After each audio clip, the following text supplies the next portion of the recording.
ಅನುಷ್ಠಾನಕ್ಕೆ ಈಗ ಪಂಚಾಯತಿ ಲೆವೆಲಲ್ಲಿ ಅವರಿಗೆ ಜವಾಬ್ದಾರಿಗಳನ್ನು ಕೊಟ್ಟಿದ್ದಾರೆ. ಆದರೂ ಕೂಡ ಈ ತರ ಒಂದು ಇವರು ಕಮಿಟಿಗಳನ್ನು ಮಾಡಿ ಮಟ್ಟದಲ್ಲಿ ಕುಂದುವೆಚ್ಚ ಮಾಡೋದಕ್ಕೆ ಹೊರಟಿದ್ದಾರೆ. ಅಲ್ಲ, ಇವ್ರಿಗೆ ಹಂಗಾರೆ ತಹಸೀಲ್ದಾರ್ಗಳನ್ನ, ಎಸಿಗಳನ್ನ, ಗ್ರಾಮ PDOಗಳನ್ನ ಎಲ್ಲ ತೆಗೆದಾಕ್ಬಿಡ್ಲಿ. ರೆವಿನ್ಯೂ ಇನ್ಸ್ಪೆಕ್ಟರ್ನೆಲ್ಲ ತೆಗೆದಾಕ್ಬಿಟ್ಟು ಅವ್ರು ಯಾರು ಬೇಡ, ಇನ್ಮೇಲೆ ಯಾವುದೇ ತಹಸೀಲ್ದಾರು PDO ಯಾರು ಬೇಡ, ಇವ್ರನ್ನೇ ನೇಮಕ ಮಾಡ್ಬಿಡಿ. ಅವರೇ ಬೆಸ್ಟಾಗಿ ಕೆಲಸ ನಡೆಸ್ತಾರೆ. ಎರಡು ಕಡೆ ಯಾಕೆ ಸಂಬಳ ಕೊಡ್ತೀರಾ? PDOಗೂ ಸಂಬಳ ಕೊಡ್ತೀರಾ, ಇವ್ರು ಕಾಂಗ್ರೆಸ್ ಅವ್ರಿಗೂ ಸಂಬಳ ಕೊಡ್ತೀರಾ. ಎರಡೆರಡು ಸಂಬಳ ಹೋಗ್ತಾ ಇದೆಯಲ್ಲ, ಒಂದೇ ತಾಲೂಕು ಎರಡೆರಡು ಸಂಬಳ ಹೋಗ್ತಾ ಇದೆ. ಇದು ಯಾವ ನ್ಯಾಯ? ಟ್ಯಾಕ್ಸ್ ಪೇಯರ್ಸ್ ಪಾಪ ಕಷ್ಟ ಬಿದ್ದು ಬೀಡಿ ಸೇದೋರು, ಎಣ್ಣೆ ಹೊಡಿಯೋರು, ಸೋಪ್ ತಗೊಳೋರು, ಬರ್ತ್ ಸರ್ಟಿಫಿಕೇಟ್ ದುಡ್ಡು, ಡೆತ್ ಸರ್ಟಿಫಿಕೇಟ್ ದುಡ್ಡು, ಆಸ್ಪತ್ರೆಗೆ ಹೋದ್ರೆ ದುಡ್ಡು, ಈ ಎಲ್ಲಾ ದುಡ್ಡನ್ನ ತೆಗೆದುಕೊಂಡು ಈ ಮನೆ ಆಳ ಕಾಂಗ್ರೆಸ್ ಅವರು ಲೂಟಿ ಹೊಡಿತಾ ಇದ್ದಾರೆ.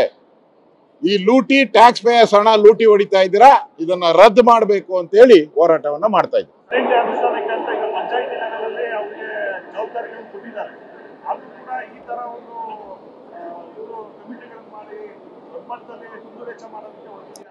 ಅಲ್ಲ, ಇವ್ರಿಗೆ ಹಂಗಾರೆ ತಹಸೀಲ್ದಾರ್ಗಳನ್ನ, ಎಸಿಗಳನ್ನ, ಗ್ರಾಮ PDOಗಳನ್ನ ಎಲ್ಲ ತೆಗೆದಾಕ್ಬಿಡ್ಲಿ. ರೆವಿನ್ಯೂ ಇನ್ಸ್ಪೆಕ್ಟರ್ನೆಲ್ಲ ತೆಗೆದಾಕ್ಬಿಟ್ಟು ಅವ್ರು ಯಾರು ಬೇಡ, ಇನ್ಮೇಲೆ ಯಾವುದೇ ತಹಸೀಲ್ದಾರು PDO ಯಾರು ಬೇಡ, ಇವ್ರನ್ನೇ ನೇಮಕ ಮಾಡ್ಬಿಡಿ. ಅವರೇ ಬೆಸ್ಟಾಗಿ ಕೆಲಸ ನಡೆಸ್ತಾರೆ.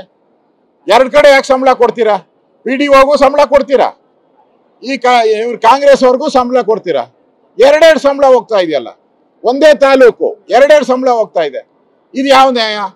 ಟ್ಯಾಕ್ಸ್ ಪೇಯರ್ಸ್ ಪಾಪ ಕಷ್ಟ ಬಿದ್ದು ಬೀಡಿ ಸೇದೋರು, ಎಣ್ಣೆ ಹೊಡಿಯೋರು, ಸೋಪ್ ತಗೊಳೋರು, ಬರ್ತ್ ಸರ್ಟಿಫಿಕೇಟ್ ದುಡ್ಡು, ಡೆತ್ ಸರ್ಟಿಫಿಕೇಟ್ ದುಡ್ಡು, ಆಸ್ಪತ್ರೆಗೆ ಹೋದ್ರೆ ದುಡ್ಡು, ಈ ಎಲ್ಲಾ ದುಡ್ಡನ್ನ ತೆಗೆದುಕೊಂಡು ಈ ಮನೆ ಆಳ ಕಾಂಗ್ರೆಸ್ ಅವರು ಲೂಟಿ ಹೊಡಿತಾ ಇದ್ದಾರೆ.